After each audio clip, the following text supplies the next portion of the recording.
O pessoal, então, de volta, né? Aquela hora que a gente sempre tem que ir lá no corredor e chamar todo mundo, que está todo mundo no cafezinho, né? Na aula gravada também é um pouco assim, né? Vamos voltar todo mundo. Então, agora, feita essa primeira parte, que eu acho que a gente explicou toda essa estrutura do curso e é, como que vai funcionar, passamos aí os contatos de todo mundo, e eu vou passar para uma segunda parte, que eu prometo ser um pouco mais curta, porque uma aula gravada é sempre um pouco mais complexa, né? E só eu que fico falando e tal. Mas é uma parte muito importante para quê? Para nós nos prepararmos para a apresentação do Tiago. A minha ideia na próxima aula, que é do dia 9 ao vivo, é uma aula onde a gente vai fazer, começa às 8, né? De 8 às 9 a gente vai fazer, às 9, 9 e pouquinho, uma apresentação pequena de cada um, como eu já comentei, um pouquinho o que cada um faz, objetivos do curso, alguma dúvida que tenha ficado em relação a essa parte que a gente deu hoje, alguma dúvida que quando vocês estiverem assistindo, vocês percebam que vocês, eu não entendi essa parte ou aquela, por favor, a gente vai tirar ali as dúvidas ao vivo. Até aproveitando, brinco aqui já com vocês, né? Agora no meu intervalo eu aproveitei também, né? A gente passa perfuminho, batom, maquiagem, porque agora é assim, né? A gente tem que usar um intervalo para isso, né? Um perfume para vocês no vídeo sentirem, né? Só se for, né? Mas, bom, a ideia que eu estou dizendo isso é porque eu sei que vocês não aparecem a maior parte do tempo na câmera, e eventualmente também eu não vou aparecer para não cansar vocês. Mas eu posso pedir alguém que levantou a mão, ou pedir fulano fala, apareça. Então, se estiver assistindo a aula de pijama, fair enough, a pessoa pode assistir do jeito que quiser, só o professor é que não. Bear in mind que eu posso chamar alguém para falar ou para comentar alguma coisa, né? E às vezes eu gosto, eu acho que fica mais pessoal, fica mais legal mostrar a cara, pelo menos um de cada vez. Todo mundo ao mesmo tempo não dá, porque a conexão fica péssima, pela minha experiência, pouca, mas é o que a gente tem sentido nesses últimos tempos. Mas, bom, de volta aqui, então, qual que é a minha ideia? Na próxima aula, cada um se apresentar um pouquinho, e nessa certamente pode vir todo mundo de gala, porque todo mundo vai aparecer um pouquinho. Depois a gente vai parar meia hora, 15 minutos, meia hora, nem meia, né? 15, 20 minutinhos de intervalo. E aí a gente vai voltar com o Tiago às 9h30, tá? O Tiago é ao vivo, a aula toda é ao vivo, e o Tiago vai conversar com a gente das 9h30 às 11h. E para preparar essa apresentação do Tiago, claro que eu não vou entrar no tema dele, ele talvez repita algumas coisas para vocês, eu acho relevante, considerando que é a primeira vez, né, que a primeira aula vai ser dele, que eu passo que eu passo um pouquinho para vocês em termos de números, como é que a matriz do Brasil como é a comparação da matriz energética e elétrica do Brasil em comparação ao mundo. Talvez o Tiago traga coisas mais atualizadas e até repita um pouco, mas por que tudo isso? Porque o Tiago, ele é hoje, como eu disse no começo, uma pessoa de longa carreira, ele é administrador, ele não é formado em Direito, mas ele é o presidente da EPE hoje. A EPE é a Empresa de Pesquisa Energética, ela é uma empresa que foi criada em 98, mais ou menos, salvo engano, ou 2004, acho que 2004, em 2004, desculpa, estou confundindo. Em 2004, quando teve um novo modelo do setor elétrico, e a ideia dela é tratar de planejamento, auxiliar, ela é uma autarquia dentro do Ministério das Minas e Energia, né, uma empresa ligada ao Ministério das Minas e Energia, e a ideia dela é fazer pesquisa de energia, dar sinal para o investidor. Então, aqui já adianto, o site da EPE é um lugar imprescindível para vocês pesquisarem material nos planos decenais, nos planos quinquenais, enfim, em todo o material que eles fomentam em todas as áreas da energia. Elétrica, hidrelétrica, eólica, solar, gás, biodiesel, biomassa, sustentabilidade, é uma área de material de pesquisa muito rica, muito técnico. Então, para a gente acompanhar melhor o debate com o Tiago, e ali a gente vai ter oportunidade de perguntas, para o Tiago, e vocês também diretamente vão ter, aí intermediado provavelmente por mim, vocês passam as perguntas, eu passo para o Tiago, vamos ver como é que funciona, mas vão ter essa oportunidade. Eu achei importante trazer para vocês, primeiramente, essa parte aqui, que é um pouco uma antecipaçãozinha da ideia de planejamento e de matriz energética. Vou passar essa apresentação para vocês agora, e ela também é fundamental para a gente entender o exercício do fim do primeiro módulo que eu mencionei, para vocês já irem se preparando para o Guilherme, a partir da próxima aula, já começar a dividir os grupos, a formarmos os grupos, a ver a dinâmica disso. Então, vamos lá. Primeira coisa que a gente precisa entender de matriz energética é que essa questão de o que um país vai investir ou não, ou o que ele deveria investir ou não, é da soberania de cada país. Cada país investe em recursos naturais aí da forma que achar mais relevante, mais de acordo com a sua política, ou seja, não tem uma receita de bolo. Mas justamente porque a energia vem de recursos naturais, cada país tem uma tendência, uma vocação, porque tem mais um ou tem mais outro. Junto com essa política de decisão de investimento em questão de fonte de energia, tem uma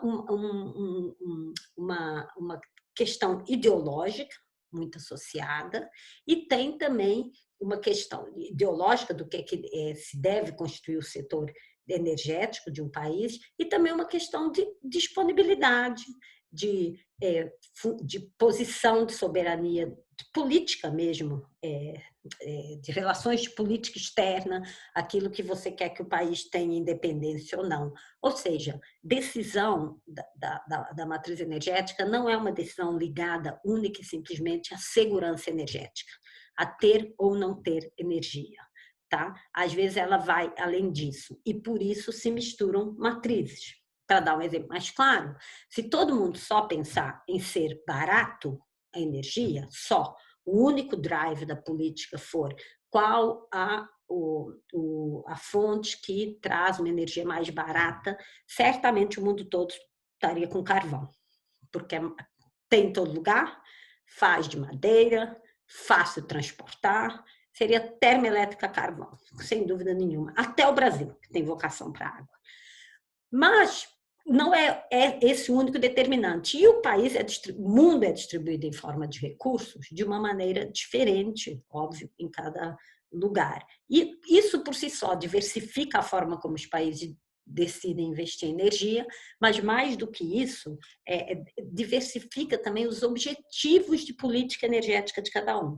Então, quando a gente estiver olhando para a matriz energética, quando a gente estiver pensando e conversando com o Tiago, primeiro ponto, a gente não está falando só de ter energia, a gente está falando de ter energia em determinadas circunstâncias, energia com determinados objetivos de política energética.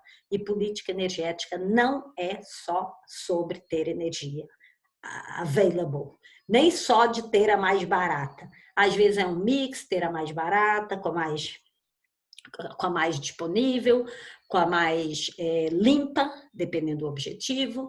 Mais do que isso, às vezes esses três fatores ligados muito à energia, mas você tem outros fatores ligados a ter know-how, a ter autonomia, a controlar, às vezes, relações com os países, políticas não tão amigas. Para dar um exemplo, por exemplo, a Europa, particularmente a United Kingdom, né, a Inglaterra e o Reino Unido, dependem muito do gás da Rússia. Uma coisa que incomoda muito o Reino Unido. Eles convivem, eles têm bons acordos, mas eles convivem, mas incomoda do ponto de vista de independência.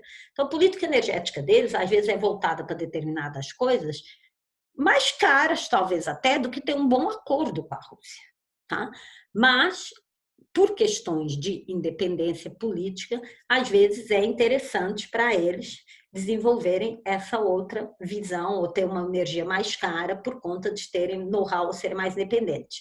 Ano passado, a gente teve uma monitora, a Maria, o Guilherme provavelmente vai lembrar, que ela trouxe uns textos e um material muito interessante com relação, porque ela era da área de relações internacionais, então ela trouxe um texto bem interessante com relação a essa questão da relação de energia e do mix das matrizes e como é que forma as matrizes de energia, essa relação com a relação de política e não com a relação de energia.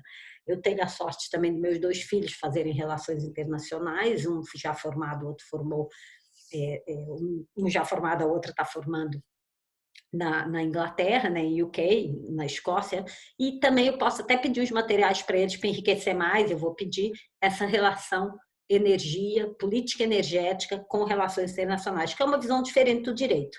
Então é legal quando vocês estiverem vendo esses slides aqui, perceberem e ver essa parte da apresentação, né, ter esse olhar, porque é o olhar que, conversando com o Tiago, a gente vai ver muito. Um olhar de uma pessoa que está na cabeça, né, na direção da empresa de pesquisa energética, e que, se você olhar com o olhar só de política de energia, de ter energia ou não, pode até parecer absurdo fazer determinadas decisões, mas se olhar com esse olhar mais amplo, de diversificação para ter know-how, diversificação para afirmar a política do Brasil em algum momento, em algum lugar, possa fazer mais sentido e ser mais instigador até do tipo de questões que a gente quer colocar para ele, tá? Então, vamos lá. Vou começar aqui com... É muito gráfico, e aqui eu já vou recomendar para vocês um material que eu vou pedir depois para o Guilherme disponibilizar através do grupo ou através do próprio CEDIM, que é um relatório de referência aí de política energética que soltou ano passado. E também já vou fazer uma ressalva. Tudo que eu apresentar do Brasil e do mundo provavelmente está sendo revisto em termos de perspectiva futura. Por quê? Porque, por causa do coronavírus, a gente tem aí todo um impacto na cadeia, mas isso eu não vou adiantar, porque nem eu sei tudo ainda, e o Tiago certamente tem mais munição para a gente, né? Para a gente discutir. Mas a gente vai apresentar a ideia que é vocês entenderem como o mundo está formado hoje de energia, como é o mix de energia do mundo, como é o mix de eletricidade do mundo e o do Brasil em particular, tá? Então, nesse primeiro slide aqui, a gente tem o consumo olhar o consumo de energia dividido por fontes, e isso é uma informação do Globostat Report. Alguns variam um pouquinho, eu trago informações de guias diferentes, mas o overall a gente chega na mesma conclusão, tá? Que é o mundo, consumo de energia do mundo por fonte em 2018. E aqui a gente tem, vocês podem perceber que a gente tem uma grande dependência mundial aí de energia ainda, de economia fóssil, ou seja, o mundo foi formado historicamente com base em economia fóssil, e aí, para quem gosta de história da energia, eu também coloco, se não tiver, eu coloco na bibliografia, tem livros de história de energia, o mundo visto através da energia, que são muito interessantes de ler e de ver em circunstâncias não acadêmicas tanto, mas de entender mais com esse olhar histórico. Então, a gente hoje está onde está e lutando com algumas coisas porque o mundo viveu revoluções industriais, tecnológicas baseadas no desenvolvimento e fundamentado na indústria fóssil, tá? Na indústria de energia fóssil, e a energia moveu o mundo. Então, por isso, não é que foi de repente, porque hoje a gente fala de explorar sol, solar, eólica, que são formas de energia que a gente já explorava lá atrás, só que não na proporção que o mundo explora hoje. E aqui, se a gente for um pouco, a gente tem também a questão aqui nuclear, de energia nuclear no mundo, né? Essa questão do consumo é 2,2, e biomassas tradicionais 7,5, 10,6 aí para a questão de eletricidade. E dentro das renováveis aí, a gente tem dividida aí em wind, eólica, solar, biomassa, geotermal, uma que a gente não conhece tanto no Brasil, a geotérmica, né, que é muito, muito interessante. Eu que já visitei Iceland, pude ver ao vivo, é muito interessante de ver. A Iceland, 90% da energia deles elétrica vem de geotermal, né, de geotérmica, e você tem os biodiesels, né, modernos, hidrelétrica, pouco, né, dentro desse pouco dessas renováveis, de elétrica, né, você tem o elétrico aqui em amarelo e essas outras compondo a fonte do que eles chamam de renováveis modernos aí, esses 2%, que é esses que eles chamam wind, solar e tal, dos modernos, porque hidrelétrica é considerada uma renovável, até uma discussão no mundo se ela é renovável ou não, e para o ponto de vista energia, eu digo, ela é renovável, sim, tecnicamente falando, porque ela energia elétrica gerada pela água não consome a energia, ela pega e devolve a energia, né? Ou seja, ela não consome como as outras atividades industriais, mas, por outro lado, ela talvez não seja tão limpa quanto a gente sempre acreditou que ela seria, tá? Por causa da questão das barragens, do concreto, das áreas de inundação, que hoje o conceito de energia limpa também envolve todo o impacto social, tá? E temos aqui as biomassas, o aquecimento geotérmico, enfim. Nós temos todo esse mix de energias, mas o grande fato desse slide é que a gente depende muito no mundo de energia fóssil. Quando a gente passa aqui um pouco para a geração, né, que é um modo diferente de ver a eletricidade, aqui já é de eletricidade, mas é um modo diferente um pouquinho da gente ver a outra parte, o outro que a gente estava vendo, a gente vê que em eletricidade nós também, como mundo, ainda usamos muito não renováveis, notadamente para gás, né, que a gente usa bastante, óleo, carvão. Carvão é muito utilizado na eletricidade. E dentro das renewables da eletricidade, a gente tem aqui, deixa eu ver que aqui está tampando um pouquinho o pedaço que eu estou vendo, vou ver aqui na minha folha, a gente tem aí a energia hidráulica aparecendo como muito importante dentro da eletricidade, né? A eólica no mundo, a solar, que ainda tem uma representatividade pequena no mundo, e aqui eu estou com o dado 2017, e o que a gente chama de biopower, que aí são biomassas, biodiesel, bioeletricidade em geral, vinda de biomassa, basicamente, tá?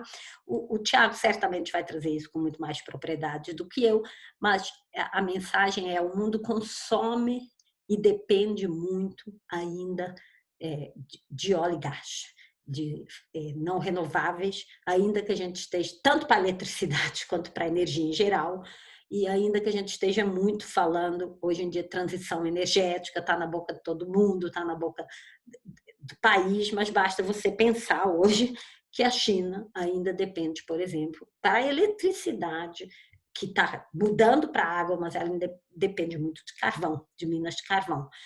Ontem eu estava acompanhando uma notícia que até pela queda da economia que a gente teve, e o UK teve uma redução.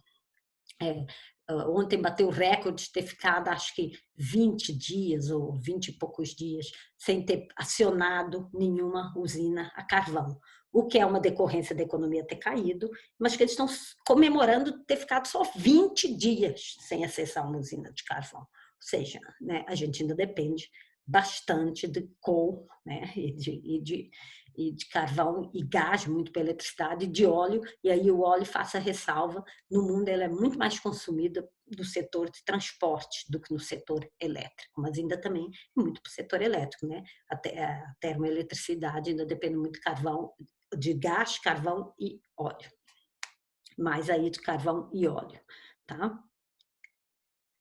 Então, essa mensagem que eu queria para esses primeiros slides é entender, apesar da gente falar, não tem uma notícia que se abre que não fala de transição energética, o fato é que no mundo a gente ainda depende bastante de óleo. E aí vem toda essa discussão se algum dia, a gente vai poder falar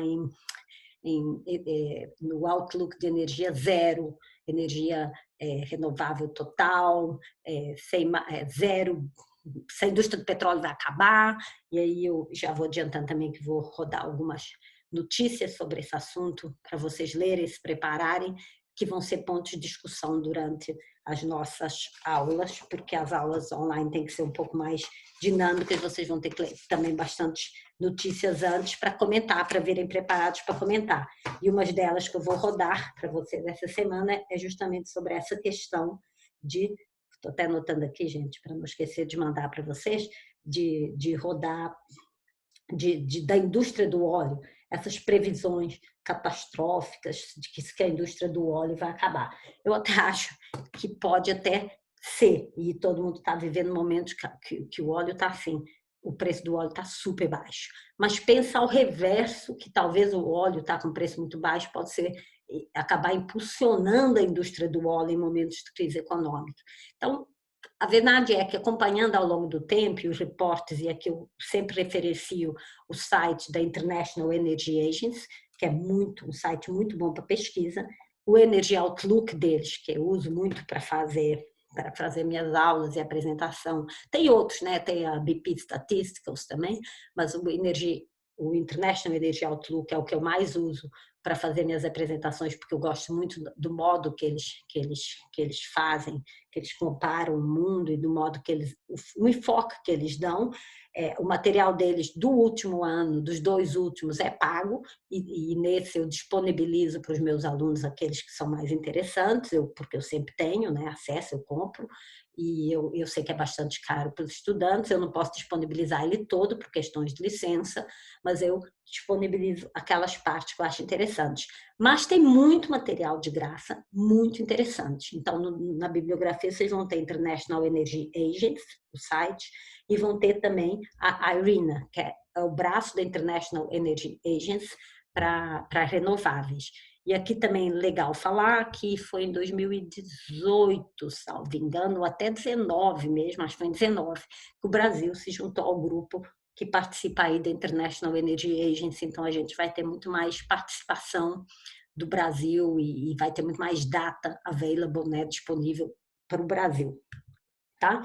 Dito isso, a gente vou passar para vocês essas notícias para entenderem que essas posições, ou para vocês pensarem, pelo menos, refletirem se e a questão que eu coloco é se é realmente uma tendência que na transição energética a indústria do óleo acabe, se renove, se reinvente.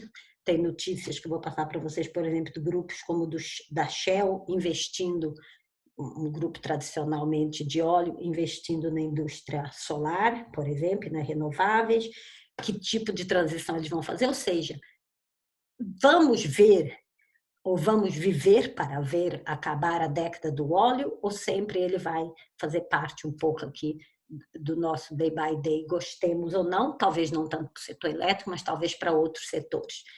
Então, essa é uma pergunta legal para discutir, para vocês terem opinião, e que muito legal para perguntar para o Tiago também, quem tiver interesse em saber.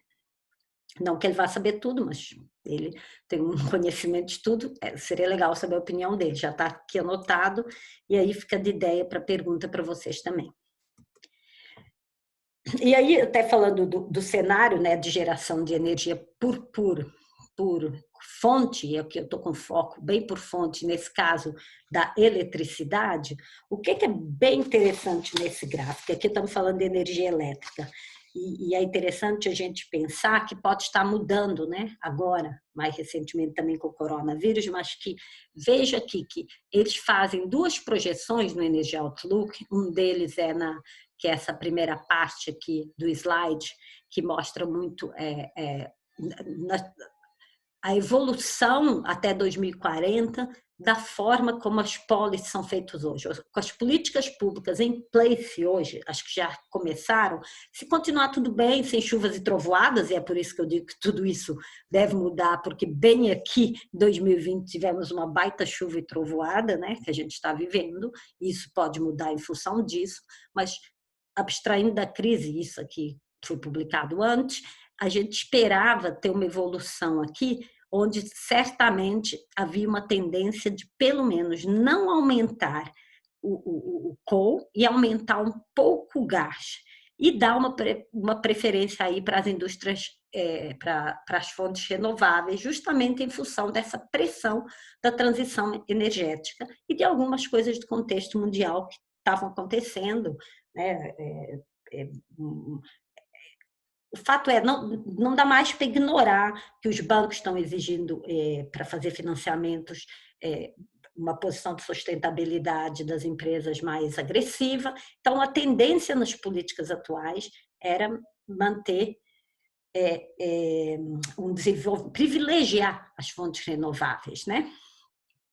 Mas, se você passa aqui para a política de desenvolvimento sustentável, que é essa segunda parte, você vê que também há uma tendência de privilegiar as renováveis, mas a tendência mais visível aqui é de cair a dependência do coal e também de manter, ainda que numa faixa bem mínima, uma diminuição um pouco no uso de energia, ou seja, privilegiar também medidas de eficiência energética, as pessoas consumirem energia de um modo mais inteligente, que acaba tendo uma redução no consumo, na geração e no consumo, por consequência, de energia, ser mais eficiente, privilegiar tecnologia também, que é capaz de, com menos geração, atender mais produtivamente, porque hoje uma área também que a gente precisa estudar muito é a área de perda, né? Você perde muita energia se você não tem uma tecnologia adequada, você desperdiça recursos, tá? Então, bonito de ver, legal a gente trazer isso, mas lembrando aqui que vale a pena a gente marcar, né, o ano de 2020 como um ano que vai mudar essas projeções. Então, isso é uma coisa que eu tenho expectativa.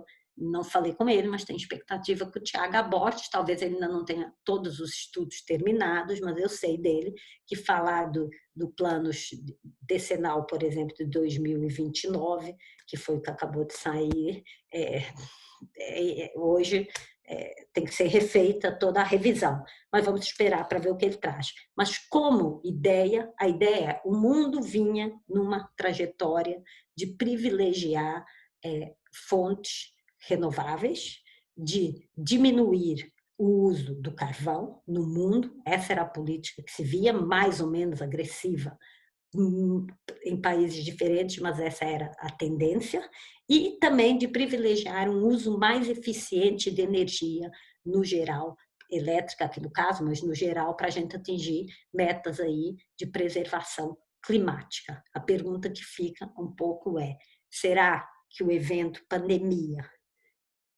mudou isso? Que afetou com certeza, mas será que muda estruturalmente essa orientação?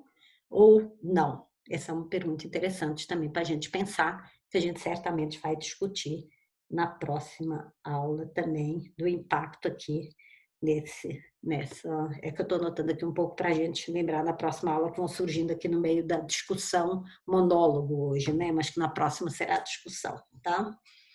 O impacto aqui sobre essa previsão, essa tendência que o mundo vinha tendo. Tá? Bom.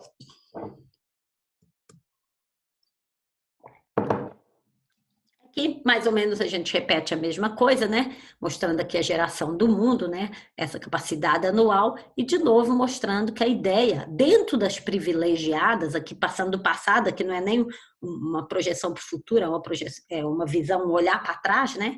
Que a gente para aqui em 2018, mas essa clara visão de que a fonte solar é uma fonte que cresceu exponencialmente de 2012 a 2018. E o que vem atrelado a esse exponencial crescimento da fonte solar? Primeiro, uma competitividade. Isso tem assustado o mundo no geral, porque aqui a gente está falando de capacidade instalada, tem assustou, hoje já está absorvido. O mundo em geral, que é a gente vai ter energia de fontes de custo zero. Sol tem custo zero, água já teve, hoje o custo não é tão zero, e o eólico tem um custo zero também, o ar. E isso a gente está falando de criar energia com insumos que tem custo zero. Então, o que era caro e o que mudou? A tecnologia de fazê-las era muito cara, muito pouco competitiva. E isso é o que está mudando, e isso vem, que eu estava apresentando na primeira parte, essa relação entre a transição energética e a tecnologia, que eu espero ter a oportunidade de trazer Solange Davi, porque foi o tema do doutorado dela. Eu gostaria muito que ela participasse desse debate com a gente. E também mete muito, né, com o que eu estava falando, que às vezes você investe numa tecnologia não porque a gente precise, para ter energia, porque a gente já tem água. Bastante, e a água também não é uma fonte, um insumo caro. Aliás, o que é caro na indústria hidrelétrica é você fazer a usina. Uma vez feita, e ela depreciada, acabou a depreciação da usina, ela é uma usina relativamente barata, porque ela opera amortizada, o investimento amortizado, e ela ainda vive anos operando com pouca gente, porque operar uma usina hidrelétrica não é uma operação altamente intensiva em mão de obra, né? Ela é de capital, mas não é de mão de obra. Uma vez depreciado o investimento, você ainda tem anos de vida com custo muito baixo, porque a água é de graça, ou era, porque também pode ser que a água agora começa a ser um bem caro. A indústria elétrica, como eu digo, não consome, mas hoje a escassez da água, o mau uso da água no mundo em geral, tem levado muita gente a repensar se a água, ainda que pareça de graça, não deveria ter um valor embutido para que a gente usasse mais conscientemente, tá? Então, que nessa figura, a grande objetivo é mostrar para vocês como dentro das renováveis, a solar é uma que cresceu exponencialmente. Todas cresceram, mas veja bem como a meta, por exemplo, da wind já teve um pico aqui maior, a biomassa mantém mais ou menos laranja estável dentro da ideia, a hydro tem caído um pouco justamente por causa desses questionamentos que eu estou colocando aqui para a gente sobre água, sobre o uso da água no mundo, apesar do mundo ter muita água, água potável não é mais não é mais, nunca foi rica, né? Nunca foi à vontade, e ela está sendo mal usada em alguns lugares. E aqui também já vou anotando que essa questão da água, ainda que a gente não faça o júri sobre ela, a gente certamente vai fazer uma aula de discussão sobre o uso múltiplo das águas, tá?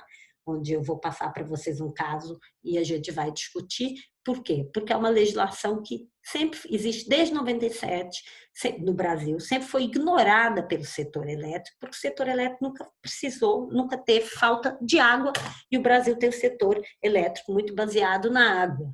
Mas, ultimamente, né, de um tempo para cá, e principalmente depois das secas que a gente viveu e do racionamento que a gente viveu, começou a legislação, salvo engano também, que eu sou péssima para datas, é de 97, do uso múltiplo das águas, mas o setor elétrico nunca nem se preocupou a olhar para essa legislação, porque nunca lhe faltou água. Na ocasião do racionamento, o setor elétrico se viu obrigado a ter que trabalhar com esses conceitos na medida em que faltou água para todo mundo. E aí discussões começaram. O que é mais importante? O que tem prioridade? Tirando o óbvio, para o uso humano, para alimentar os animais, para os básicos que a lei define como prioridade, o resto não tem prioridade definida. Então, o setor elétrico se viu em diversas disputas com a indústria, por exemplo, pesqueira, com a indústria agrícola, ou seja, o que é mais importante para o país, para a economia? Será que todos não têm que compensar um pouco? E essas disputas estão um pouco endless, digamos assim, no judiciário, estão todas judicializadas. Então, é aqui alguma coisa que certamente eu vou inserir nas nossas discussões, como um estudo de caso para a gente fazer e debater na aula sobre a importância ou não e que medidas deveriam ser tomadas em termos de preservar a água, se a lei se ela é o suficiente o que a gente tem, se ela deveria ter uma regulamentação mais prescritiva ou não, enfim, vários assuntos que certamente a gente vai trazer dentro dessa ideia da água. Como vão surgir outros do sol, que é essa muito ligada à geração distribuída, que você vê que ela cresceu exponencialmente e que tem tudo a ver com o que se espera ter de mix na matriz, tá? Que acaba sendo também muito um direcionamento de investimento, porque se você olha para um planejamento, e hoje está muito difícil olhar para o futuro, né, nas condições atuais, mas em condições de temperatura e pressão normais, se você olhar para a matriz e para o futuro da matriz energética, como investidora, aí eu digo, se você já tem se lá está prevendo que vai ter 10% de energia eólica, vamos supor, e aqui eu estou chutando um número, e você já está numa capacidade aí mais ou menos de 9,5, e você olha para o sol, que tem 0, mas que tem uma tendência de ter 10, ou pelo menos tem um lugar esperado de ter 10, para que lugar você ia direcionar investimento como puro investidor? né? Então, tudo isso acaba vindo do que o Tiago vai trazer para a gente, que hoje é ditado pela EPE no Brasil e no mundo por guias como o Energy Outlook, como o BP Estatística, é para isso que as pessoas olham quando vão investir em energia. Qual fonte vai ter políticas mais favoráveis, qual não vai ter, como o mundo está transitando em volta disso, ou seja, aprender direito de energia é também importante para esse tipo de olhar, tá? Um olhar que não é só jurídico, mas é um olhar de investimento, de investidor. Então, vários pontos aqui para a gente discutir dentro dessa apresentação da matriz. É isso aí que eu acabei de falar, por exemplo, qual o papel mesmo das projeções da lei incentivar ou não uma fonte e também do que a gente espera como sinal de investimento e qual o papel da regulação em seguir ou não, ou manter uma coerência metodológica com essa informação. Uma questão muito importante, subentendida ou subliminar essa discussão toda é essa coerência metodológica, qual a obrigação do regulador de se explicar ao mudar a metodologia. Ele tem que explicar, não tem que explicar, e quando eu digo regulador, aí estou dizendo regulador no sentido amplo, como é a própria EPE, porque com os dados você pode direcionar investimento para uma indústria ou não, você pode favorecer uma indústria ou não, né? E eu vi porque eu participei, esse ponto me chamou a atenção, que eu participei ano passado ou retrasado, acho passado, discutindo o último plano decenal de expansão, que agora, como eu disse, vai ter que ser revisto, e pela primeira vez ele abre uma parte mais específica para o biogás. E o biogás estava bastante satisfeito com isso. Mas por quê? Porque ele passou a fazer parte da projeção de investimento dos grupos, tá? Estava muito insatisfeito com outras coisas, uma delas era de não ter um leilão dedicado, mas esse era um ponto que estava sendo visto positivamente. E aí a gente passa aqui também para um outro modo de ver, que eu até não gosto muito dessa palavra matrix, me desculpem, eu deixei aqui, é que esses slides eu tenho a maioria deles em inglês, mas eu gosto mais de mix, do energy mix do mundo, né? Que visto de uma forma mais crua. Então, geração mix hoje no mundo depende muito de óleo, renováveis é muito pouco, nuclear tem uma fatia pouca também, apesar de ser muito importante em alguns países, mas é gás, óleo e carvão. É disso que a gente depende no mundo, e aqui eu usei para vocês verem que é uma forma de ver o que a gente já tinha visto, mas a estatística aqui é da BP, que também é muito respeitada, difere um pouco às vezes da International Energy Agency, mas tendencialmente segue a mesma linha. E aqui eu passo para o Brasil. A gente viu o mundo, e agora vamos para o nosso microcosmo aqui do Brasil, que não é tão micro, né? Porque o Brasil é um país gigante, é um país que, em termos de energia, é olhado pelo mundo inteiro. E por que a gente olha tanto para o Brasil no mundo inteiro? Primeiro, por causa da extensão geográfica, sem dúvida nenhuma. Segundo, porque a gente é muito abençoado em termos de recursos energéticos. O Brasil é um dos poucos países que tem tudo. Quase tudo a gente tem, e se não tem tudo, a gente tem possibilidade de desenvolver tudo. Porque tem países que não têm água que o Brasil tem, na perspectiva de hidroeletricidade. Tem água, mas quando eles falam de hidroeletricidade, eles estão falando de PCH para a gente, basicamente, pequenas indústrias. Quando você visita uma Belo Monte, você vê o tamanho, né? E o tamanho da obra, como se diz, né? Então, a gente tem tudo e numa escala muito grande. Então, a gente é um laboratório excelente para termos de energia. E mais do que isso, porque a gente tem a necessidade, e aqui volto a dizer de novo, toda hora eu vou dizer isso, hoje a gente não sabe, por causa da estagnação econômica, mas até então a gente tem a necessidade de crescer. A gente tem perspectiva de crescer, e perspectiva de crescer economicamente significa precisar de energia. Então, a gente vai precisar correr atrás de energia, mesmo com o Covid, se alguém tiver crescer, ainda vão ser os países em desenvolvimento, como o Brasil, a Índia, e outros que precisam crescer, precisam produzir mais, ou seja, o que tem de energia não dá conta da projeção de crescimento, ou não dava. porque na Europa, por exemplo, já a questão é mais de substituir o parque antigo do que de inventar mais moda, como se diz, porque eles já estavam com uma economia um pouco mais estagnada, mais estabilizada. Lá uma questão, a segurança vem muito mais da preservação do parque. E aí você pega a nossa matriz energética, que não é elétrica, para ver que a gente também ainda tem uma grande dependência aqui em 2019 de petróleo e derivados, tá? Gás natural ainda é pouco, tá? E aqui gás natural pode separar em vários tipos, tem o shale gas, tem não sei o quê, tem toda uma discussão que a gente vai ver na aula de gás, mas o fato é que o gás natural é importante, mas podia ser muito mais.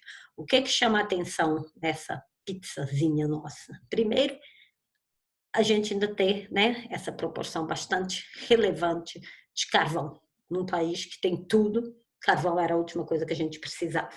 Mas isso vem e aí eu vou falar um pouco mais da matriz elétrica, de duas questões. Carvão ainda é muito usado aí na matriz energética, não só na elétrica, e na elétrica é usado ainda no sul. Recentemente a gente teve uma nova usina a carvão, o que saiu em tudo quanto é noticiário, porque não se esperava mais que o Brasil fosse abrir uma usina a carvão, mas por uma limitação da linha de transmissão, não da linha, do complexo. A transmissão do sul com o resto do país, a conexão do sistema do sul com o resto do país é uma conexão relativamente que estava fragilizada em termos de manutenção, no sentido, em termos de estar pronta, em termos de estar preparada para adversidades e por uma questão de segurança energética, acabou se optando por também ter uma reserva de segurança energética numa matriz de carvão próxima da região, porque o carvão do Brasil vem do sul, mas dizem que o carvão do Brasil é um carvão muito sujo e muito caro. Eu sempre brinco, eu falo que eu nunca vi carvão limpo, mas o nosso é sujo justamente porque você precisa tirar muito carvão, produzir muita poluição para ter um teor energético, calorífico, né, do carvão muito baixo. Então a gente tem pouco, mas a gente ainda precisa.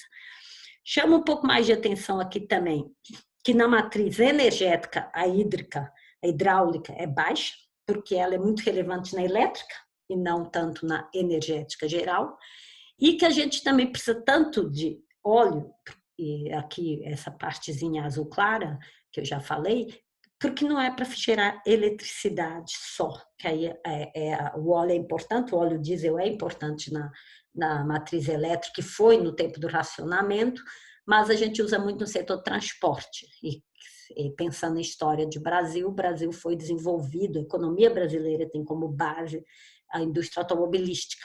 Então, nós não temos trem, nós não temos ferrovia, a nossa cabotagem é relativamente pouco desenvolvida, né? Transporte por cabotagem. A nossa logística é baseada em estrada, caminhão, e usa o quê? Óleo diesel. Tá? Então, é uma coisa também que influencia muito nossa matriz. Eu gosto de passar esse gráfico com esse olhar, porque as coisas não acontecem assim à toa. Você tem que ligar a história do país. Eu venho até pensando, quando eu estudei economia, uma das matérias que eu mais gostava era a história econômica do Brasil. Eu não sabia por que eu gostava, talvez porque eu já soubesse que no futuro eu ia trabalhar com energia elétrica. Ela é muito ligada em todos os países ao desenvolvimento histórico do país, tá? E no nosso não podia ser diferente. Os geradores foram usados na indústria do café, na indústria agrícola por muito tempo. E ainda se pensa muito em gerador aqui, óleo diesel. Né? O diesel foi muito importante. Nosso desenvolvimento industrial foi baseado na indústria automobilística, em estradas de rodagem, ou seja, em ter carro. Vivendo um pouco fora do Brasil, a gente percebe o quanto o brasileiro tem o hábito de ter muitos carros, a gente depende muito do carro, assim como o americano, também é, né? Uma indústria de óleo. Tá? E aqui, para fechar esse mapa, vamos falar um pouquinho que temos bastante questão com produtos de cana-de-açúcar, também muito ligado ao nosso histórico, né? A indústria canavieira do Brasil, que paradoxalmente, a indústria de biodiesel ainda não está tão desenvolvida, porque ali você usa o resto da cana, mas tem toda ali uma questão também sazonal, uma questão cultural de desenvolver a indústria da cana, e tem também ligada, no caso de usar a cana para produzir, não o resto para produzir biodiesel, mas para produzir etanol, por exemplo, uma certa concorrência aí com o açúcar, com o preço do açúcar. Se o açúcar tiver com o preço muito alto, provavelmente a produção vai ser direcionada para o açúcar e não para o álcool. E por isso teve tanto que incentivar a comprar o álcool, que aí é um tema que eu acho até que no curso passado a gente explorou pouco, o começo, meio, fim, projeto, futuro do Proálcool, porque ele é um projeto que foi olhado pelo mundo todo. Eu acho que vale a pena a gente olhar ele um pouquinho também, um pouco mais, se eu conseguir alguém bem especializado para vir falar para a gente de Proálcool, tá? Bom, vamos passar mais um pouco aqui, gente. Não se cansem de tantas pizzas e tantos números, eu acho que não temos mais tantas. Temos mais algumas aqui, mais umas 3 e a gente passa o exercício. E aí acho que a gente até estamos dando essa semana, nessa aula, né? Nesse dia. Bom, e aqui a gente vai para, pelo menos eu gosto muito do que é comparar a geração de eletricidade no mundo, que a gente passou lá, mas com a do Brasil, que eu gosto muito. E aqui repito de novo, a do mundo a gente já viu lá atrás, mas essa pizza vem aí da International Energy Agency, eu tinha mostrado uma da BP, salvo engano era da BP, a estatística era da BP. E essa daqui também é 2018, né, mas com dados de 2016, né, mas de 2018, a outra era um pouquinho mais atualizada, a que eu usei da BP, mas de qualquer forma mostra de novo o gás, carvão, né? E aqui estamos falando de eletricidade. O legal ver aqui é quanto a eletricidade, na eletricidade o óleo é menos relevante. Ele é muito relevante na indústria energética, mas mesmo no mundo ele é menos relevante na indústria elétrica, o que só mostra o desenvolvimento da indústria elétrica em relação à energética. E a gente vive dizendo, o mundo cada vez mais vai precisar do quê para a transição de eletricidade. E a gente está vivendo isso, a gente vai precisar sempre mais de eletricidade e não tanto mais de energia, porque a gente vai começar a usar menos carro, quer dizer, previsões, porque o mundo está passando por outras perspectivas. A gente hoje fala em energias limpas, em avião, a eletricidade, coisas que eu não sei se a gente vai chegar algum dia, biocombustível. A verdade é que o mundo é elétrico, o futuro é elétrico. A gente vai depender mais de eletricidade e menos de energia. Energia de outra, no geral, mas de eletricidade certamente o mundo vai depender muito. E aí o carvão é o grande poluidor, né, dentro da energia elétrica do mundo, tá? E a hidráulica, que no mundo representa pouco, né, em torno aí de 20%, né, 16 ponto alguma coisa, e variando de uma estatística para outra. Hoje talvez um pouco mais, que esses dados são 2016, e depois disso a gente teve grandes usinas hidrelétricas entrando em operação. Passa aqui para a geração no Brasil versus do mundo. Deixa eu passar, para ver se eu consigo passar esse outro gráfico. Mas aí a gente vê a vantagem competitiva do Brasil ao ter um mix de geração de eletricidade lindo, a meu modo de ver, porque ele é lindo, problemático, com alguns problemas, a gente vai ver ao longo do curso essa questão do depender da água, que já nos saiu cara tantas vezes, né? Mas a nossa matriz de eletricidade é invejada no mundo inteiro. A matriz é muito limpa, muito. Já mudou, veja bem, a gente em 2018 tinha aí uma participação de renováveis, e aqui se inclui água e outras, em torno de 83%. Ficar aqui na casa dos 80%. Quando eu comecei a estudar energia elétrica, era 90% a matriz elétrica, só elétrica, né? E aqui, e as outras renováveis eram muito pouco. Mas hoje estamos aqui na casa dos 83%, e a tendência é que a gente continue assim. Comparando com o mundo, que a média do mundo e dos países da OCDE é entre 23, 20, 24, 25, sendo generosa, né?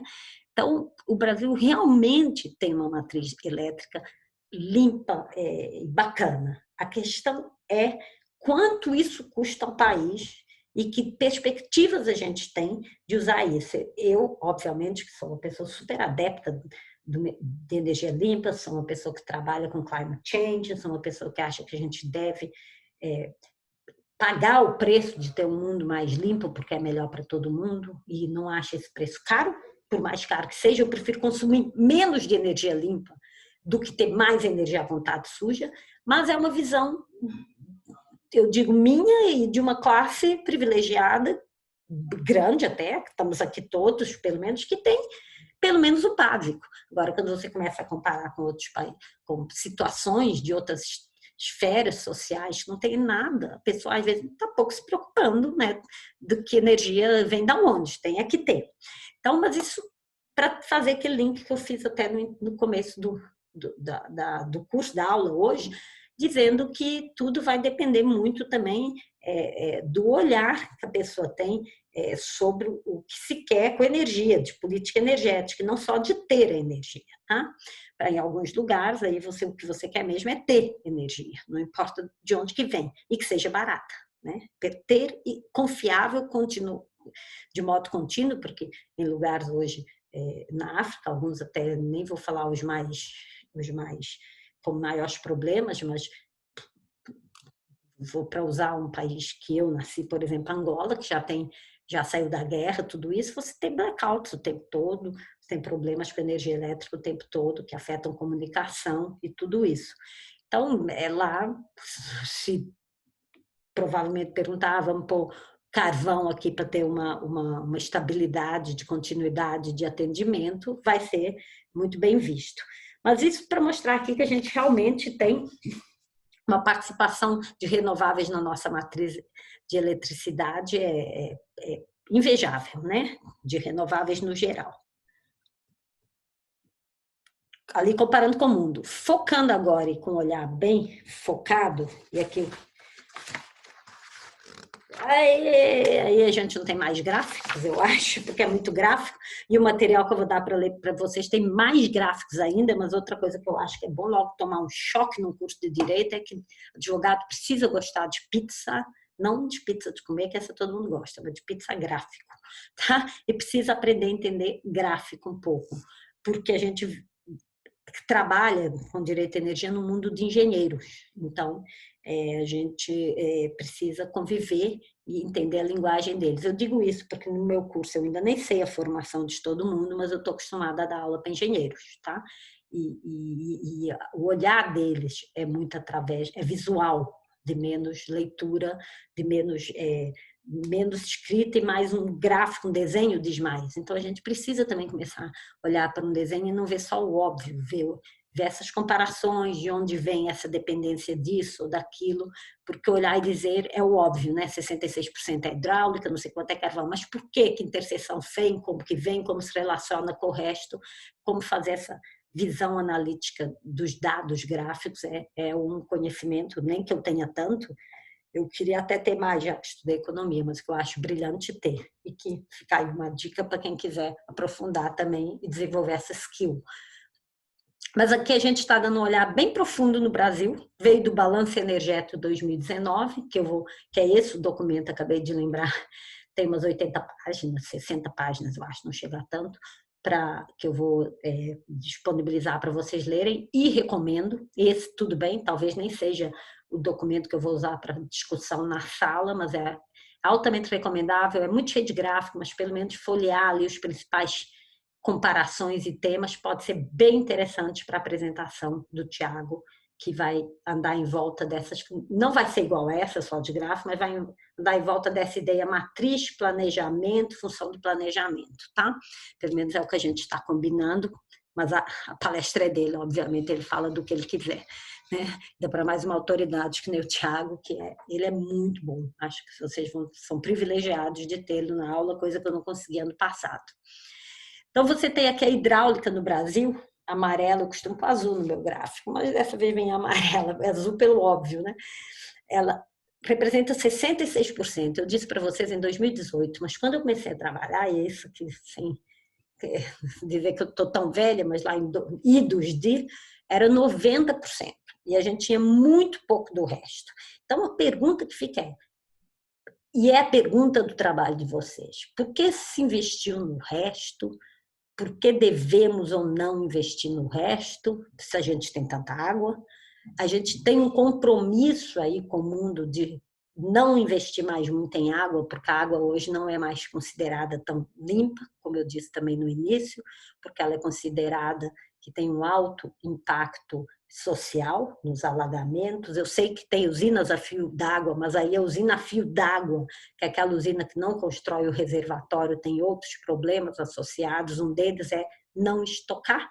O único benefício de você ter uma grande usina é que você tem um reservatório, o único não diríamos, um dos grandes, é estocar energia elétrica, coisa que é impossível fazer hoje, ou que estamos fazendo, né? Mas através do desenvolvimento de baterias, ou como a gente sempre acaba lembrando nesses momentos que fala em estocar alguma coisa, como a nossa antiga presidente Dilma queria estocar vento, pois bem, estocar eletricidade que vem do vento é o que a gente está tentando fazer, ou que venha da água, ou que venha do sol, principalmente do sol e do vento. Mas hoje, o que existe em tecnologia vigente, o que temos é estocar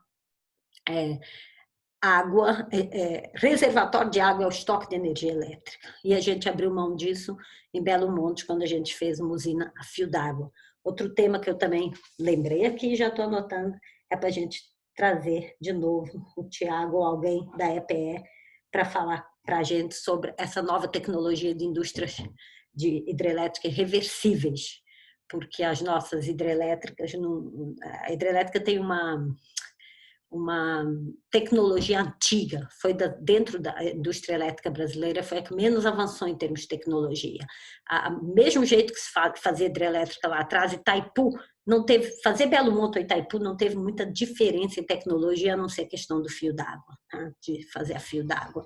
Então, isso é uma coisa que a gente está trabalhando também, de entender melhor o que é a nova indústria hidrelétrica, com novas tecnologias, para também se adaptar às novas mudanças climáticas. Mas, bom, voltando aqui para o nosso último gráfico, que é bem o central para o trabalho que eu quero que vocês façam, o que a gente tem hoje é uma dominância da água como promessa do governo brasileiro, que a gente não sabe como é que vai ficar, mas de reduzir isso aí para uns 60%, já considerando PCHs aí, deixa eu ver, PCH já está considerado, porque água de grandes reservatórios é em torno de 62%.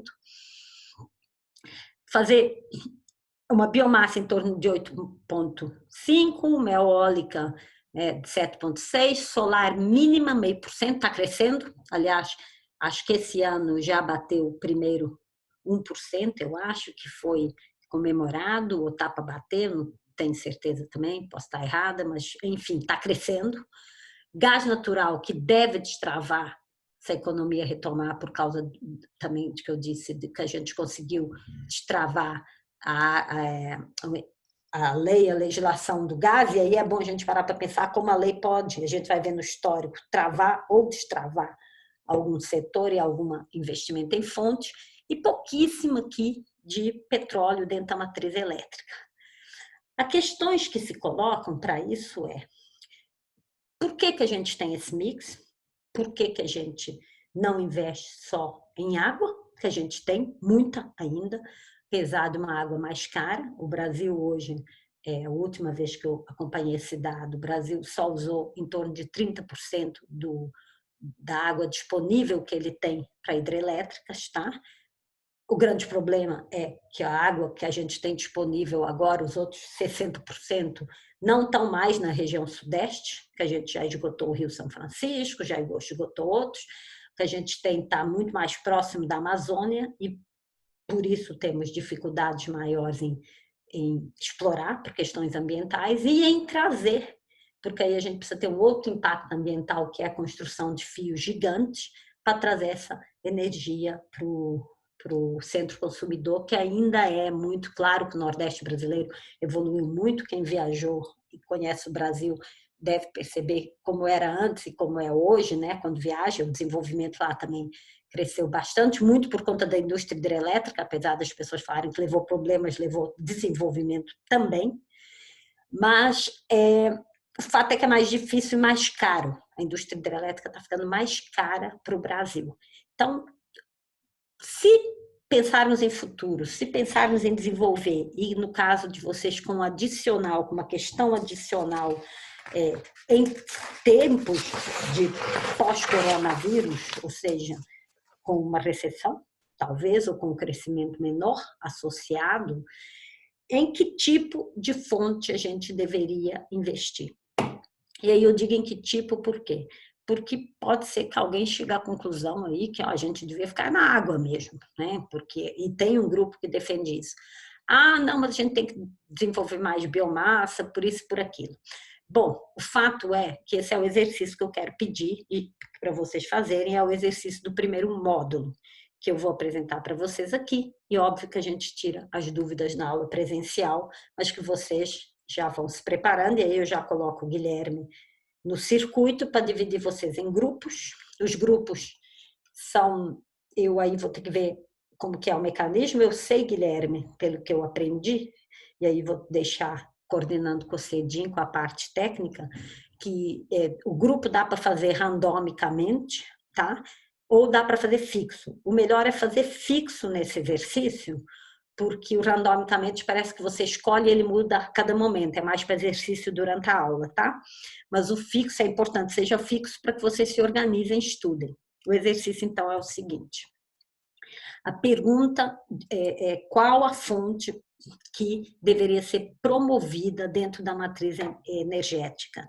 E as razões são, eu quero que vocês se dividam em 6 grupos, eu vi que a gente aqui nós tem matriculados 26, eu espero os grupos aí 5 vezes 5, 25, né, se a minha matemática não estiver muito ruim, e fica um com 6, o outro com 5, tá? Para vocês pensarem em fontes, para vocês, cada um dos grupos defender especificamente uma fonte, tá? E aí a gente tem de fonte, a gente tem a água, própria água, a nuclear, solar, gás natural, biomassa e eólica, tá? 6 grupos para defender. Muito interessante a nuclear, ano passado foi um dos trabalhos mais interessantes que a gente teve, e aqui eu digo também, porque eu esqueci de comentar, que a gente tem no último bloco uma aula de nuclear, que eu também ouvi ano passado, foi muito bem elogiada, eu estou em contato de trazer a mesma pessoa, ou uma pessoa também de eletronuclear, pelo conhecimento específico de nuclear, e nuclear é regulado de um modo super diferente dos outros, é uma regulação internacional, então é muito bom de ver. E vocês vão ter essa oportunidade de pesquisar tudo isso cru no primeiro bloco, ou seja, o que vai ser exigido não é perfeição de já saber tudo técnico, não é a legislação jurídica de tudo, mas eu quero que vocês contemplem e pensem em cada fonte, aí tem várias fontes para pesquisar, EPE é um ótimo lugar para pesquisar sobre cada fonte, as características próprias de cada uma, mas notadamente eu quero que vocês pensem em como cada uma delas poderia trazer segurança energética aliada à competitividade e também considerando o custo econômico da fonte, tá? Ou seja, qual fonte atenderia melhor aos 3 requisitos, tá? A questão da competitividade econômica e a questão da segurança energética, no sentido de ter disponibilidade do recurso, né? E complementariedade na nossa fonte, tá? Não passarmos por escassez. Aliada a isso vem, que eu acho importante em cada apresentação, um mapeamento aí de como a legislação trata cada uma dessas fontes e como ela poderia ajudar a promover ou não.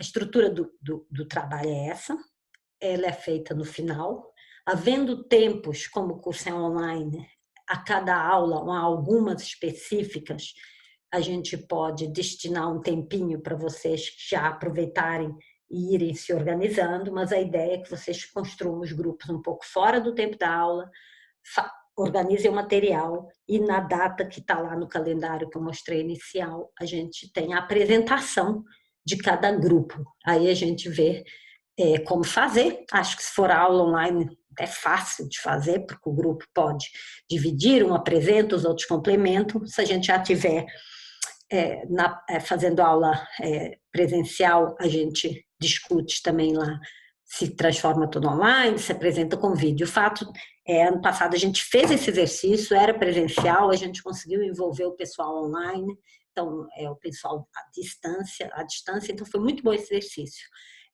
A ideia é que cada grupo apresenta aí em torno de 10, 15 minutos. O ponto pode atacar também os defeitos da outra fonte, mas o ideal é que você defenda os pontos positivos da fonte que você escolheu, ou seja, eu não quero uma argumentação negativa, eu não quero você pessoa chegar e dizer a água é melhor porque o sol é caro. Não. O foco é o mesmo, mas a água é melhor porque ela tem um custo melhor do que o do sol, mas aí tem que trazer fatos, tá? Ou procurar, pesquisar o que você achou. E também você pode também mostrar os benefícios da outra, mas por que essa é preferencial ou por que essa cairia melhor na matriz do Brasil, tá? Ano passado foi um dos exercícios que a gente mais gostou de fazer, é riquíssimo. Eu peço ao Guilherme que você pode dar todo o apoio. Pode até, quem quiser ou tiver acesso e quiserem ver alguma das apresentações do ano passado, mas eu espero que sejam apresentações novas, até por ter fatos novos. No caso de vocês, eu acho que cabe acrescentar esse exercício, qual a perspectiva e como vocês acham que essa crise aí do Covid vai afetar a fonte específica que vocês estão tratando, tá? Esse era o ponto que eu queria trazer para vocês hoje. A gente já está aqui no final. Eu acho que a aula acabou não sendo tão curta, perdi um pouquinho aqui o controle, mas a gente começou de 14 daqui, 15, 16, 17, 18, acabou sendo praticamente as 4 horas que a gente tinha aí de aula, mas eu achei interessante passar esse começo para vocês, para a gente ter a aula do Tiago no dia 9 ao vivo, depois de vocês assistirem essa e com alguma disponibilização de material anterior. Era isso que eu tinha para vocês hoje. Vou pedir de novo para a Alice e o Guilherme comentarem alguma coisa se quiserem e a gente se preparar aí. Espero que vocês tenham gostado, né? Gostem quando forem assistir dessa aula inicial e que a gente esteja preparada aí para o dia 9 dar início. A gente vai ajustando tudo que for preciso ao longo do curso. Tá? Guilherme? Alice? Oi, tô aqui. Olha, achei muito interessante esse panorama geral. Acho que deu para todo mundo ter uma noção do quão multidisciplinar, né, o curso pretende ser e a importância de todo mundo também ler o material, né, já que nesse desafio aí do virtual a gente conta muito também com essa interação prévia, né? E que, no fundo, é igual a doutora Maria João falou, nas universidades europeias, e aí não é nenhuma questão de comparando para o mal, não, só comparando com relação a ser diferente, até porque eu fiz o mestrado no Brasil e agora eu estou tendo a oportunidade de fazer o doutorado aqui na Europa. A diferença é muito essa, né? O aluno, assim como prosumidor, o aluno com um certo protagonismo, né? Assim, Boa comparação. um pouco empoderado no sentido assim de o professor dar as ferramentas para que ele construa um raciocínio, mas cabe a ele tanto a disciplina de sentar a bunda na cadeira e estudar, né, para poder ter dúvidas, que é a bagagem que a gente constrói que ninguém tira da gente, vírus nenhum tira da gente. E outra que o professor como um guia, um norte, né? E o raciocínio vai sendo construído em conjunto. Eu acho que esse curso é muito interessante por isso, porque como ele é multidisciplinar e ele dá um certo protagonismo para o estudante, essa capacidade de formação de próprio senso crítico, depois de ver a opinião de vários professores, vocês vão ver, por exemplo, eu conheço esse curso do início ao fim, tem sempre um professor que talvez por trabalhar mais com transmissão, puxa a sardinha para o lado da transmissão e dá um exemplo um pouco mais pró-transmissoras, e aí já vem um outro professor que está sempre trabalhando para os players e também dá um exemplo mais de uma visão de mercado. Isso é muito interessante para vocês construírem as suas. Então, eu acho que de tudo que foi falado aqui, o mais importante é que o direito de energia, assim como o direito regulatório e a própria economia mundial, está mudando o tempo inteiro. Então, a gente estuda bases, a gente estuda conceitos, a gente estuda drives, mas a gente tem que ser capaz de pensar por si só, né, para a gente poder conseguir sobreviver em momentos como esses. Eu acho que vai ser super interessante, pelo que a doutora Maria João falou, tem uma primeira parte de regulação que é importante, que é muito teórica, depois a gente passa pelos segmentos, Então, eu acho um curso bem completo e eu estou super feliz de fazer parte. Obrigada, Alice. Você vai fazer muita parte.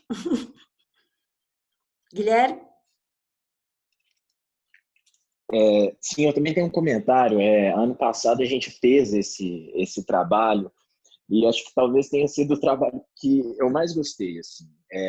Eu fiquei com a água ano passado e já Eu lembro que adiantando, até música do sol, você lembra? Ficamos teve nisso. música do sol, teve muita coisa bacana e é uma oportunidade diferente porque a gente começa o curso já ampliando muito a nossa visão. A gente sai simplesmente do que está acontecendo para poder entender o que acontece por trás disso tudo, porque as fontes que são escolhidas, elas têm um impacto direto, principalmente nas políticas fiscais, e aí puxando a sardinha para o meu lado, do tributário também, mas tem vários motivos, tem motivos não só fiscais, mas motivos políticos, econômicos, e compreender como que todas essas fontes são implementadas na matriz ajuda a gente a ter uma noção e uma visão geral de um todo.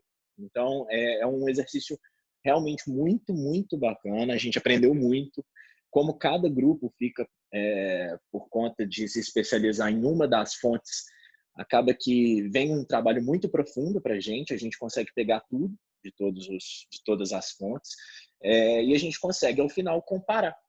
Eu, por exemplo, fiz, no final, acho que esse debate também vai acontecer, mas no final a gente vai debater sobre qual a fonte que, depois de todas as apresentações, depois de ter visto tudo, qual a fonte que cada um acha que realmente deveria ter os maiores Vai ter a investimentos. votação no final. Exato, é a votação. E ganha E, por livro, exemplo, né? Lembra? Ainda vou sortear. pois é. E assim, eu, por exemplo, eu fiz da água, eu e o meu grupo, a gente fez sobre a água, mas no final das contas eu não votei na água. Então, assim, Você botou já no quê? Foi no adianta, sol? eu votei no sol. Eu Então, lembrei. assim, pois é só porque não necessariamente a gente vai defender, cada um vai defender a fonte que receber, mas ainda assim não quer dizer que você tenha que escolhê-la ao final, porque como as apresentações são muito ricas, você consegue ter um senso crítico maior ao final para poder dar a sua opinião de fato mais fundamentada. Então, esse exercício é fantástico e é só uma prévia do que o curso será. Vamos Isso. ver se a gente consegue aí no final, uma ótima ideia que eu acabei de ter, vamos discutir aí com o Cedi, pelo menos algumas pessoas que fizeram ano passado, quiserem participar da votação, nesse último, assistir e participar, só nessas últimas apresentações, Sim, né? sim, Teve com umas pessoas que certeza. envolveram mais, quem sabe, né? Pode deixar. Então, tá ótimo, gente. Era isso. Eu agradeço demais você também, Alice e Guilherme, que hoje acabaram me auxiliando demais para a aula não ser só eu gravando, e as próximas a gente segue dividindo aí, né, Guilherme? Você como coordenador do curso aqui junto comigo, né? A co-coordenação, você e orientador aí para o pessoal também. Eu espero que você possa assistir todas, mas eu entendo se você não puder alguma, e a gente vai fazendo um mix aí. A Alice é professora, mas a gente pode pedir uma ajudinha quando tiver alguma falha de um ou do outro para ajudar, principalmente nessa parte online. Estamos aqui. Seguimos Pode juntos. deixar.